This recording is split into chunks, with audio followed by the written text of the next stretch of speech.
Whenever One Piece fans talk about the saddest character in the series, one name always comes up first: Ace. His death at Marineford remains one of the most emotional moments in anime history.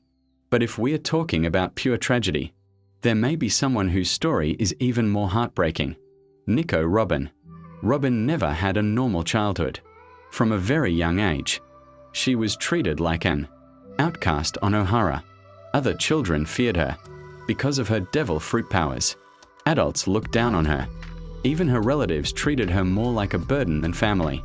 While most children spent their days playing with friends, Robin spent hers alone, studying books in the Tree of Knowledge.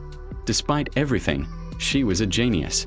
At just 8 years old, Robin became a certified archaeologist and learned how to read the poneglyphs, one of the rarest and most dangerous abilities in the entire world. And that's when everything changed. The scholars of Ohara had been researching the Void Century, a part of history that the world government wanted erased forever.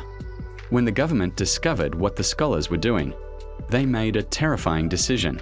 They ordered a buster call. Warships surrounded the island. Cannons opened fire.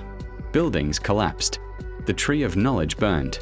And within hours, Robin watched her entire world disappear. Her home was destroyed. The scholars she admired were killed. The people she knew were killed. And most painfully of all, her mother died right in front of her. Robin was only 8 years old, but her nightmare was just beginning. Instead of being treated as a victim, the world government blamed her. They labeled her a criminal and placed a massive bounty on her head. An 8-year-old child became one of the most wanted people in the world. From that moment on, Robin was forced to run.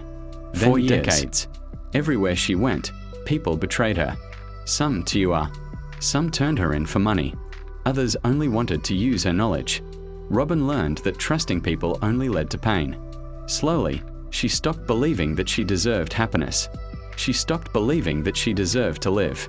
And that's exactly what makes the Enies Lobby arc so powerful. When Robin leaves the Straw Hats, it's not because she doesn't care about them. It's because she does. She believes that anyone who stays close to her will eventually suffer because of her existence. She sees herself as a curse, a burden, someone whose life isn't worth saving. But for the first time in her life, something different happens.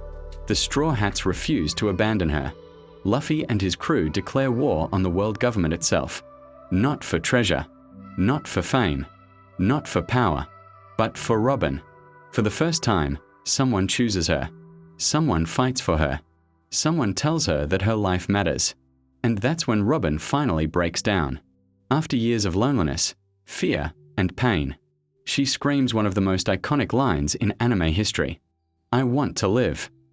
That moment hits so hard because Robin spent most of her life believing the exact opposite. Ace lost his life.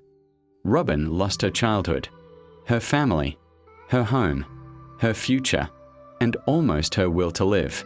That's why Nico Robin may be the most tragic character in all of One Piece. But what do you think? Who has the saddest backstory in One Piece? Robin, Brook, Law, or is it still Ace? Let me know in the comments. And if you enjoy One Piece content like this, don't forget to like the video and subscribe. We are just getting started.